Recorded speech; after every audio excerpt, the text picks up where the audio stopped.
Hello दोस्तों। आज हम बात करेंगे लॉन्गिट्यूड और लैटिट्यूड के बारे में। तो दोस्तों सबसे पहले ये बात करते हैं कि इसको डिस्कस करना क्यों जरूरी है। दोस्तों किसी भी कंट्री का एक पर्टिकुलर लॉन्गिट्यूड और लैटिट्यूड होता है। जैसे हमारी कंट्री इंडिया का भी लॉन्गिट्यूड लैटिट्यूड है, हर एक कंट्री का होता है। किसी भी पर्टिकुलर लोकेशन का आपको पता करना हो, सपोज करिए आप किसी अमेज़न के जंगल में भी खो जाते हैं, तो यदि आपके वहां पे ज्योग्राफिक कोऑर्डिनेट्स पता होते हैं कि इस व्यक्ति का लॉन्गिट्यूड क्या है, लैटिट्यूड क्या है, तो किसी भी पर्सन की लोकेशन को आसानी से आइडेंटिफाई किया जा सकता है। ठीक है, तो हर एक कंट्री का ज्योग्राफिक कोऑर्डिनेट्स होते हैं, किसी पर्टिकुलर लोकेशन के भी ज्योग्राफिक कोऑर्डिनेट्स होते हैं जिन्हें हिंदी में अक्षांश और देशांतर होते हैं बोलते हैं, और इन्हें ही लॉन्गिट्यूड बोला जाता है। तो आइए समझते हैं कि ये क्या होते हैं।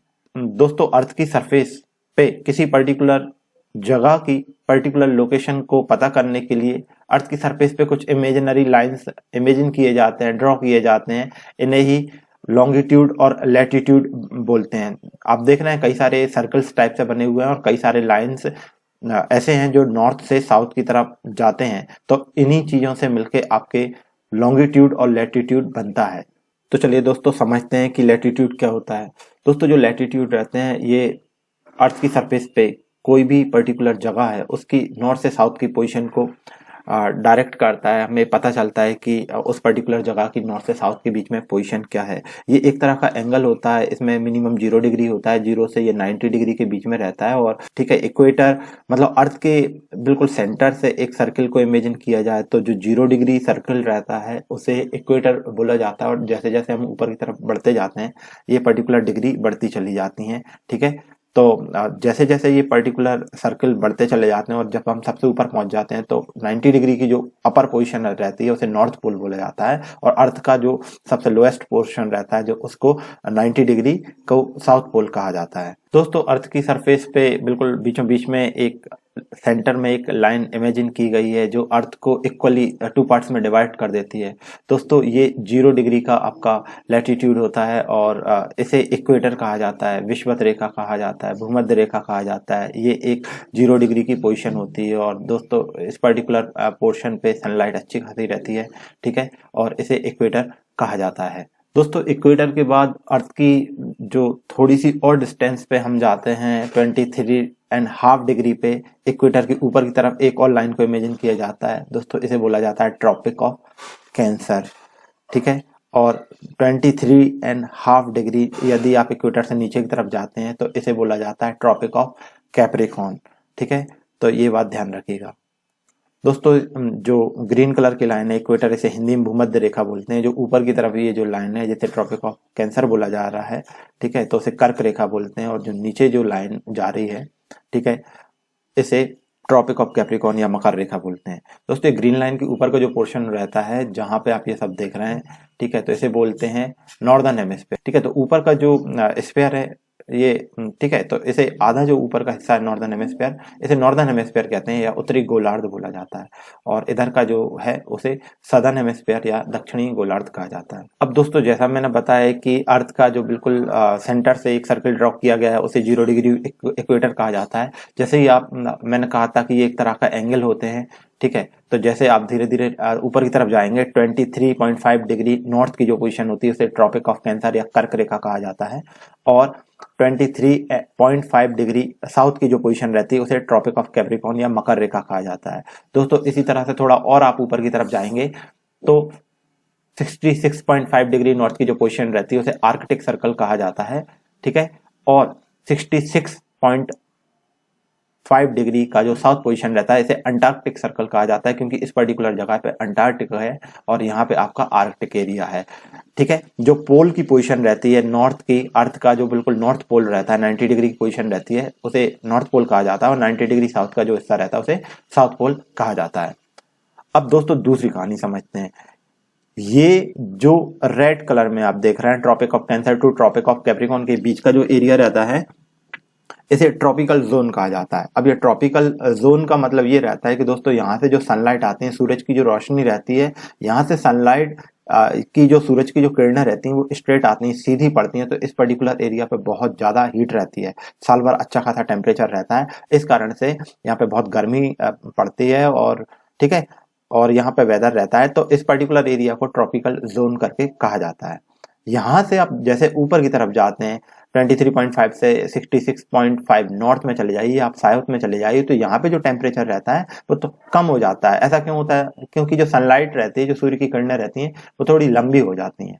दोस्तों आपने देखा होगा कि सुबह और शाम के टाइम जो सूर्य की रोशनी रहती है वो आप पे काफी तिरछी रहती है, तो उस टेम्परेचर इतना ज्यादा वो हार्ड नहीं रहता है, लेकिन दोपहर के टाइम पे जो सन रहता है वो आपके सीधे हेड के ऊपर रहता है, तो इस कारण हीट बहुत ज्यादा रहती है। ठीक है, तो ट्रॉपिकल जोन से जैसे आप 23.5 से 66.5 नॉर्थ साउथ में जाएंगे तो ये पर्टिकुलर एरिया टेम्परेट जोन कहा जाता है, और इस पर्टिकुलर जगह पे इतनी हीट नहीं रहती है, और ये जो पोलर एरिया रहते हैं यहाँ पे तो सनलाइट पहुंच ही नहीं पाती है, तो यहाँ पे बहुत ज्यादा ठंडा टेम्परेचर रहता है, बर्फ रहती है, तो इस पूरे पर्टिकुलर एरिया को पोलर एरिया कहा जाता है। यहाँ पे टेम्परेचर भी दिया हुआ है -7 -23। ठीक है, तो इस तरह से वहाँ पे काफी कम टेम्परेचर रहता है। तो आप ये पर्टिकुलर टेम्परेचर डिवीजन भी याद रखिएगा, इसकी जरूरत पड़ेगी हमें आगे चल के, कि ट्रॉपिकल कहाँ होता है, टेम्परेट जोन कहाँ होता है, ट्रॉपिक ऑफ कैंसर कहाँ रहता है, tropic of Capricorn, Arctic circle, Antarctic circle, ये सारी बातें भी ध्यान रखिएगा। चलिए दोस्तों, तो फिर ये भी समझ लेते हैं कि ये जो आर्कटिक सर्कल, और आर्कटिक सर्कल कह रहा हूं मैं, कि जो ट्रॉपिक ऑफ कैंसर और कैप्रिकॉर्न रहते हैं, इसके बीच बीच में किस कॉन्टिनेंट के कौन कौन से हिस्से आते हैं। तो जैसा आप देख रहे हैं, ठीक है, ट्रॉपिक ऑफ कैप्रिकॉर्न अमेरिका से भी गुजरता है, अफ्रीका के लोअर पोर्शन से गुजरता है, ऑस्ट्रेलिया से होकर गुजरता है। ठीक है, tropic of cancer North America के लोअर पोर्शन से गुजरता है, अफ्रीका का अपर। ठीक है, और इस तरह से ये पासेस होते हैं। तो दोस्तों अब हम इनकी कंट्रीज भी देखेंगे। ठीक है, तो दोस्तों सबसे पहले बात कर लेते हैं कि ट्रॉपिक ऑफ कैंसर में से ट्रॉपिक ऑफ कैंसर जो लाइन है वो कहाँ कहाँ से ड्रॉ गुजरती है। ठीक है, तो ट्रॉपिक ऑफ कैंसर में कौन कौन से कंट्रीज आते हैं? एक नॉर्थ अमेरिका का मेक्सिको आता है, बहामास। अफ्रीका में आपका Western Sahara, Mauritania, Algeria, Mali, Libya, Niger, Egypt, Saudi Arabia, UAE, Oman, India, Bangladesh, China, Myanmar. तो दोस्तों ये वो कंट्रीज हैं जहां से ट्रॉपिक ऑफ कैंसर पास होता है। तो चलिए अब हम देख लेते हैं कि ट्रॉपिक ऑफ कैप्रिकॉर्न किस किस कंट्रीज से पास होती है दोस्तों। तो जो साउथ का 23.5 डिग्री का जो एरिया रहता है ट्रॉपिक ऑफ कैप्रिकॉर्न या मकर रेखा जो रहती है, तो ये गुजरती है आपकी Chile, Argentina, Paraguay, Brazil, Namibia, Botswana, South Africa, Mozambique, Madagascar, और आपके ऑस्ट्रेलिया से होकर गुजरती है दोस्तों ट्रॉपिक ऑफ कैप्रिकॉर्न। दोस्तों अब ये भी देख लेते हैं कि इक्वेटर से होके कौन कौन से कंट्रीज पास होते हैं, या इक्वेटर किन किन कंट्रीज से पास होता है। तो दोस्तों आपका साउथ अमेरिका में Ecuador, Colombia, Brazil, Sao Tome, Gabon, Congo, Democratic Republic of Congo, Uganda, Somalia, Kenya, Maldives, Indonesia, Kiribati. तो दोस्तों ये वो कंट्रीज हैं जहां से आपका जो इक्वेटर लाइन रहती है इन कंट्री से होके पास होता है, तो आपको ये बात ध्यान रखना है। दोस्तों जो भी इंपॉर्टेंट लैटिट्यूड है वो मैंने आपको बता दिए हैं कि ट्रॉपिक ऑफ कैंसर क्या रहता है। इक्वेटर के ऊपर 23.5 की जो पोजीशन रहती है ट्रॉपिक ऑफ कैंसर कर्क रेखा कहा जाता है। यदि आप साउथ में 23.5 डिग्री पे चले जाएंगे तो ये ट्रॉपिक ऑफ कैप्रिकॉर्न हो जाता है। आर्कटिक सर्कल मैंने कहा 66.5 या 66, ठीक है, तो 66.5 नॉर्थ पोजीशन जो रहती है वो आर्कटिक सर्कल रहती है, और अंटार्कटिक सर्कल 66.5 साउथ में आप चले जाएंगे तो ये आपका अंटार्कटिक सर्कल रहता है। चलिए दोस्तों, तो मैं आपको ये भी बता देता हूँ कि मध्य प्रदेश में भी आपका ट्रॉपिक ऑफ कैंसर पास होता है, या ऑल ओवर इंडिया में जो ट्रॉपिक ऑफ कैंसर पर्टिकुलर किन किन स्टेट से पास होता है हम ये भी बात कर लेते हैं। तो दोस्तों ध्यान रखिएगा, गुजरात, राजस्थान, मध्य प्रदेश, छत्तीसगढ़, झारखंड, वेस्ट बंगाल, त्रिपुरा, मिजोरम, ये वो पर्टिकुलर स्टेट हैं जहां से आपका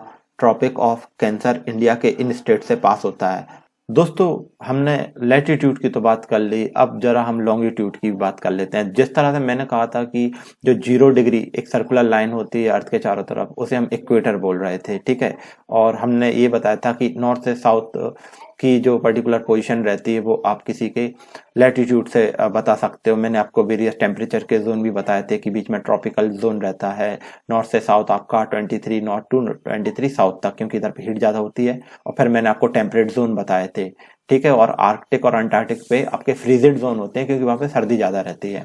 अब हम लॉन्गिट्यूड की बात करने वाले हैं। तो जिस तरह से एक इक्वेटर लाइन सेंटर में मानी गई है दोस्तों, इसी तरह से जो 0 डिग्री लॉन्गिट्यूड की जो पोजीशन रहती है, ठीक है, इसे प्राइम मेरिडियन कहा जाता है। जैसे मैंने कहा कि आपके सर्कल में एक 0 डिग्री की पोजीशन मानी गई थी, उसे आप इक्वेटर बोलते थे। इसी तरह से जब लॉन्गिट्यूड की बात करते हैं तो एक 0 डिग्री की पोजीशन मानी जाती है, उस पर्टिकुलर जगह को प्राइम मेरिडियन कहा जाता है। दोस्तों जैसे मैं बता रहा था आपको लॉन्गिट्यूड की पोजीशन, तो अब नॉर्थ से साउथ पोल के बीच में कुछ लाइंस ड्रॉ किए जाते हैं, इमेजिनरी लाइंस रहते हैं, ठीक है, तो उन्हें ही आप लॉन्गिट्यूड करके बोलते हैं। और जो 0 डिग्री का रहता है वो रहता है प्राइम मेरिडियन। ये नॉर्थ से साउथ पोल को मिलाते हुए एक इमेजिनरी लाइन रहती है, इसे 0 डिग्री लॉन्गिट्यूड कहा जाता है और ये प्राइम मेरिडियन की कंडीशन रहती है। कभी कभी क्वेश्चन ये भी पूछे गए हैं कि प्राइम मेरिडियन किन किन कॉन्टिनेंट से पास होता है या किस किस ओशन से पास होता है। तो अफ्रीका कॉन्टिनेंट और यूरोप कॉन्टिनेंट से होते हुए गुजरती है ये 0 डिग्री प्राइम मेरिडियन। अब दोस्तों ये 0 डिग्री प्राइम मेरिडियन या 0 डिग्री जो लॉन्गिट्यूड रहता है, इससे जैसे जैसे हम आगे चले जाएं 10 डिग्री 20 डिग्री, तो ऐसा करते करते हम घूम फिर के इस 0 डिग्री से घूमते घूमते हम पहुंच जाते हैं 180 डिग्री की पोजीशन पे। यहाँ से जाएं या यहाँ से जाएं, दोनों कंडीशन में ये टोटल आपका 180 डिग्री रहता है। तो दोस्तों प्राइम मेरिडियन से 180 डिग्री मूव करने पे जो अपोजिट कंडीशन रहती है या जो वहां पे लॉन्गिट्यूड रहता है, वो आपकी इंटरनेशनल डेट लाइन कहलाती है। दोस्तों जैसा कि मैंने आपको बताया कि जो यदि आपका जो ग्लोब है, यदि आप उसको बिल्कुल एक पेपर पे ले लें तो इस तरह से ऑल ओवर कंट्रीज बनते हैं। तो ये होती है 0 डिग्री की पोजीशन दोस्तों, और यहाँ पे आपका प्राइम मेरिडियन, ये प्राइम मेरिडियन की कंडीशन रहती है जो कि अफ्रीका यूरोप से होकर गुजरता है। यहाँ के जो कंट्रीज रहते हैं वो ईस्टर्न कंट्रीज कहलाते हैं और ये जो कंट्रीज हैं वेस्टर्न कंट्रीज कहलाते हैं। और आप यहाँ पे आप जैसे जैसे बढ़ते चले जाएंगे 10 डिग्री 20 डिग्री 30 डिग्री ईस्ट की पोजीशन में, और इसी तरह से 10 डिग्री 20 डिग्री 30 40 50 वेस्ट की पोजीशन में। तो जैसे जैसे आप यहाँ से 10-20 करते हुए 180 डिग्री की लैंड्स पे पहुंचे थे दोस्तों, तो ये जो पर्टिकुलर ये जो रेड लाइन ड्रॉ हो रही है, ये पैसिफिक ओशन के बीच में से एक लाइन गुजरी हुई है, इसी को बोलते हैं इंटरनेशनल डेट लाइन। तो आप ये बात ध्यान रखिएगा कि इंटरनेशनल पर्टिकुलर डेट लाइन कहाँ होती है। दोस्तों बात करेंगे ग्रीनविच मीन टाइम की, या ग्रीनविच क्या है। तो दोस्तों इंग्लैंड में एक पर्टिकुलर जगह है, उसका नाम है ग्रीनविच, ठीक है। 1884 का समय चल रहा था, तो इंग्लैंड का ये जो ग्रीनविच एरिया था, तो यहाँ पे मैंने कहा कि जैसा यूरोप पड़ता है, तो यूरोप में जब ये प्राइम मेरिडियन डिसाइड हो रही थी, तो इंग्लैंड के जो मेरिडियन करके जो जगह है, उस पर्टिकुलर लोकेशन जहां से 0 डिग्री आपका लॉन्गिट्यूड पास होता है, तो उसे as a prime meridian declare किया गया। दोस्तों 1884 के टाइम पे जो इंग्लैंड था, तो वो वर्ल्ड का लीडर हुआ करता था, उसकी दादागिरी चलती थी।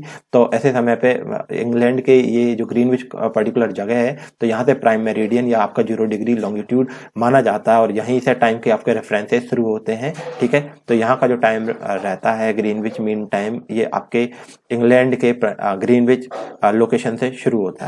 तो दोस्तों आप ये बात इस तरह से ध्यान रखिएगा कि जो आपके लॉन्गिट्यूड रहते हैं, ठीक है, ये भी एक टाइप की एंगुलर डिस्टेंस रहती है, ठीक है। आपके जिस तरह से लैटिट्यूड होता है, उसी तरह से लॉन्गिट्यूड भी एक तरह की एंगुलर डिस्टेंस रहती है, और जिससे किसी पर्टिकुलर जगह की ईस्ट और वेस्ट की पोजीशन पता की जाती है, जबकि जो आपके लैटिट्यूड रहते हैं उसकी नॉर्थ से साउथ के बीच में पोजीशन पता की जाती है। और मैंने कहा कि इसकी जो 0 डिग्री की पोजीशन होती है उसे प्राइम मेरिडियन कहा जाता है, और इसकी जो 180 डिग्री की पोजीशन होती है उसे आप इंटरनेशनल डेट लाइन कहते हैं। दोस्तों इधर पे एक क्वेश्चन कभी कभी दिमाग में आने लगता है कि ये जो इंटरनेशनल डेट लाइन ये थोड़ी मुड़ी हुई क्यों बनाई गई है। तो दोस्तों कोई भी कंट्री में दो डेट्स का लोचा ना हो, ठीक है, कोई भी कंट्री बाइफरकेट ना हो, दो टुकड़ों में विभाजित ना हो जाए, तो इसलिए इसको कुछ पर्टिकुलर जगह पे इसको बेंड कर दिया गया है, ताकि सभी कंट्रीज में जो डेट रहे कम से कम वो सिमिलर रहे।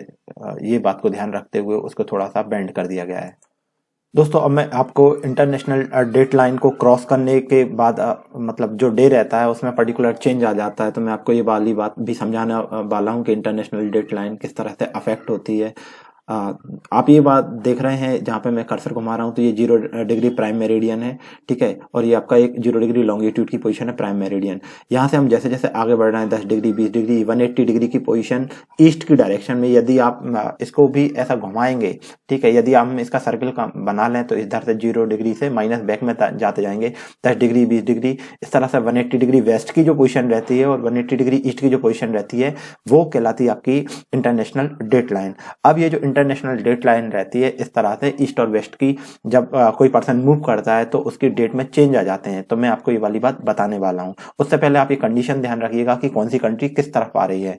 जैसे आप ये ध्यान रखिएगा, ये Australia, Japan, Indonesia, China, India, ये सारी कंट्रीज ईस्टर्न कंट्रीज के तहत आती हैं, ठीक है। और ये आपका साउथ अमेरिका, आपका north America, south America, Alaska, ये सारे के सारी कंडीशन आपकी वेस्ट पोजीशन में आती है। तो आप ये बात ध्यान रखिएगा। दोस्तों आप इस डायग्राम में देख रहे हैं, यहाँ पे ये है आपका ऑस्ट्रेलिया, ठीक है दोस्तों। तो ये है ईस्ट और ये है आपका वेस्ट, ठीक है। ये है ईस्ट और ये है दोस्तों आपका वेस्ट। अब सपोज करिए कि जो अर्थ रहती है, सब सपोज नहीं करना है, ये एक फैक्ट है कि जो अर्थ रहती है वो आपका counter clockwise, anti clockwise direction में मूव करती है। मतलब अर्थ वेस्ट से ईस्ट की तरफ मूव करती रहती है। तो ईस्टर्न, जो ईस्ट की कंडीशन रहती है, ये सनलाइट के जल्दी कॉन्टेक्ट में आ जाती है, ठीक है। जो ईस्टर्न कंट्रीज रहती हैं उनमें सबसे पहले सूरज आ जाता है। तो दोस्तों सपोज करिए यहाँ पे आपका 31 दिसंबर चल रहा है, ठीक है। 31 दिसंबर की नाइट चल रही है। लेकिन यदि आप कोई पर्सन एरोप्लेन से या किसी कंडीशन से पर्टिकुलर वेस्ट की इस जगह पे पहुंच जाता है, इंटरनेशनल डेट लाइन को क्रॉस कर लेता है, तो दोस्तों यहाँ पे अभी 31 दिसंबर शुरू हुआ है। अब जब ये पूरी अर्थ रोटेट होके यहाँ पे आएगी अमेरिका वाली पोजीशन पे, तो दोस्तों जहाँ पे यहाँ 31 दिसंबर चल रहा है उस समय यहाँ पे 30 दिसंबर चल रहा होगा, ठीक है। तो मतलब एक दिन की कमी हो जाती है, या यदि आप ईस्ट से वेस्ट डायरेक्शन में चले जाते हैं। और इसका रिवर्स भी होता है। सपोज करो आप अमेरिका के अलास्का वाली पोजीशन यहाँ पे है, ठीक है, और यहाँ पे अभी 30 दिसंबर की नाइट चल रही है, ठीक है। तो आप यहाँ जाएंगे तो वहां पे उस समय 31 दिसंबर हो रहा होगा।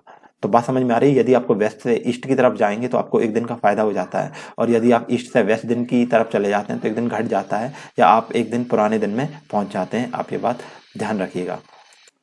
दोस्तों अब थोड़ा टाइम का हिसाब भी समझ लेते हैं कि टाइम कैसे चेंज होता है प्राइम मेरिडियन के साथ साथ में। 0 डिग्री लॉन्गिट्यूड को प्राइम मेरिडियन कहा जाता है, ठीक है। अब यहां से दोस्तों 1 डिग्री, 2 डिग्री, 10 डिग्री, इस तरह से 180 डिग्री ईस्ट में आना है। इसी तरह से 180 डिग्री वेस्ट में जाना है। सपोज करिए कि ये जो प्राइम मेरिडियन या 0 डिग्री की पोजीशन है लॉन्गिट्यूड में, यहाँ पे बज रहे हैं आपके रात के 12। तो यदि हम दिन भर के मिनट्स काउंट करेंगे तो 1440 हो जाएंगे। आपको पता है कि जो अर्थ है वो 360 डिग्री मूव करती रहती है। कितनी मूव करती रहती है? 360 डिग्री। दिन भर में 1440 360 डिग्री मूव करती है। दोस्तों अब 360 का यदि हम डिवीजन करेंगे हमारे मिनट में तो पता चलेगा कि ये जो प्राइम मेरिडियन से यदि आप 1 डिग्री मूव करते हो तो दोस्तों इसमें 4 मिनट का डिफरेंस आ जाता है। क्या आपको मेरी बात समझ में आ रही है? मैं ये कह रहा हूं कि जो अर्थ रहती है दोस्तों, ठीक है, अर्थ को 360 डिग्री लॉन्गिट्यूड में डिवाइड किया गया है, ठीक है, और आपके 24 आवर में 1440 मिनट होते हैं। और यदि आप इनका डिवीजन करेंगे तो पता चलेगा कि 1 डिग्री लॉन्गिट्यूड में मूव होने पर 4 मिनट इंक्रीज या डिक्रीज होता है। मतलब मान लीजिए ये 0 डिग्री इक्वेशन है, यदि आप 1 डिग्री ईस्ट में जाएंगे तो यहाँ पे हो रहा होगा 12:04। यदि आप 2 डिग्री मूव होंगे तो इस तरह से होगा 12:08। और यदि आप वेस्ट में चले जाएंगे 1 डिग्री 2 डिग्री, यदि आप 10 डिग्री ईस्ट में होंगे तो 40 मिनट का डिफरेंस आ जाएगा, 12:40, ठीक है। और यदि आप इधर से बैक में चले जाएंगे दोस्तों तो अभी यहाँ पे 12 बजे नहीं होंगे, यहाँ पे 11:20 हो रहा होगा यदि आप 10 डिग्री वेस्ट में होंगे। तो क्या आपको बात ये समझ में आ रही है? मैं यही कह रहा हूँ। अब दोस्तों हर एक कंट्री का एक स्टैंडर्ड टाइम होता है। अब इंडिया का भी जो आपको लॉन्गिट्यूड है आपको पता ही है 68 डिग्री और 97 डिग्री ईस्ट में इंडिया आता है, और एक सेंटर की पोजीशन होती है 82.5 डिग्री, ठीक है। तो इंडिया का जो स्टैंडर्ड टाइम होता है वो 82.5 डिग्री ईस्ट को माना गया है। तो दोस्तों यदि हम 82.5 डिग्री ईस्ट में 4 मिनट का डिफरेंस कर दें तो 330 मिनट बनते हैं। मतलब इंडिया को जो टाइम है वो प्राइम मेरिडियन के टाइम से दोस्तों 5.5 घंटे आगे है। मैंने कहा इंडिया की जो लाइन है ये 82.5 डिग्री है, ठीक है। इंडिया का जो स्टैंडर्ड टाइम माना गया है वो आपके 82.5, ठीक है, लॉन्गिट्यूड को माना गया है। और यदि हम उसमें 4 का इंटू करते हैं दोस्तों तो ये आपका पता चलता है कि इंडिया का जो टाइम है प्राइम मेरिडियन के टाइम से वो 5.5 घंटे आगे है। आप ये बात ध्यान रखिएगा। इसके अलावा इंडिया का जो लॉन्गिट्यूड या जो स्टैंडर्ड टाइम है या जो इंडिट्यूड की जो लॉन्गिट्यूडनल लाइन है वो कई सारी और भी कंट्रीज की आती है, जैसे चाइना, श्रीलंका, नेपाल, रशिया, ये सारी जो कंट्रीज हैं इनका भी जो स्टैंडर्ड टाइम का जो जोन है, ठीक है, ये इंडिया के साथ आपका मैच करता है। आप ये बात ध्यान रखिएगा, ठीक है, ध्यान रखिएगा। दोस्तों कई सारी जो कंट्रीज रहती हैं उनमें एक से अधिक टाइम जोन रहते हैं। सबसे पहले तो बात मैं इंडिया की करूंगा। तो जो इंडिया है इसमें एक स्टैंडर्ड टाइम जोन माना गया है, ये इलाहाबाद के नैनी से पास होता है और 82.5 डिग्री जो ईस्ट है इसको इंडिया का स्टैंडर्ड टाइम माना गया है, जो कि मैंने कहा आपके ग्रीनविच से 5.5 घंटे हमारी घड़ी आगे रहती है, हमारा समय आगे चलता रहता है, ठीक है। अब इंडिया में दोस्तों आप ये वाली पोजीशन देख रहे हैं 68 डिग्री, ठीक है, और 97 डिग्री ईस्ट, इन दोनों का यदि हम टाइम डिफरेंस पता करें तो दोस्तों पूरे 2 घंटे का अंतर आता है। कहने का मतलब ये हुआ कि ये जो गुजरात की यहाँ की पोजीशन है दोस्तों, और यहाँ पे आपका जो अरुणाचल का ये जो ईस्टर्न पोर्शन है, यहाँ पे पूरे 2 घंटे डिफरेंस चलता है। लेकिन क्या हुआ कि ऐसी डिमांड भी की जा रही थी कि इंडिया में 2-2 तरह के टाइम जोन होने चाहिए थे, लेकिन इंडिया की जो गवर्नमेंट है, इंडियन गवर्नमेंट ने अभी इसको एक्सेप्ट नहीं किया है, क्योंकि कई सारी चीज़ों में फ़र्क आ जाता है। क्योंकि इंडियन का पूरा जो रेलवे सिस्टम है वो यूनिफाइड है, इंडियन ऑफिसेस तो वो प्रॉपर नहीं चल पाएंगे, इसलिए इंडिया ने एक ही टाइम जोन माना है। कई सारी और भी कंट्री हैं, जैसे दोस्तों रशिया है, चाइना है, तो इन जो कंट्रीज हैं, इन कंट्रीज में आप देखेंगे कि इन्होंने कई कई टाइम जोन माने हुए हैं। जैसे ये रशिया देख रहे हैं आप, तो दोस्तों रशिया में 7 टाइम जोन है, चाइना में भी एक से अधिक टाइम जोन है। तो दोस्तों आज के लिए बस इतना ही, फिलहाल के लिए बस करते हैं, ठीक है, और इससे आगे का हम कल डिस्कस करेंगे दोस्तों। कल हम देखेंगे कि आपके इक्विनॉक्स वगैरह क्या होते हैं, एपोजी क्या होती है, एपोजी पोजीशन, पेरिजी पोजीशन, ठीक है, और इस तरह से हम डिस्कस करेंगे और फिर हम अर्थ के लेयर्स भी डिस्कस करेंगे। तो दोस्तों फिलहाल के लिए बस इतना ही। Thank you very much, keep smiling, thank you.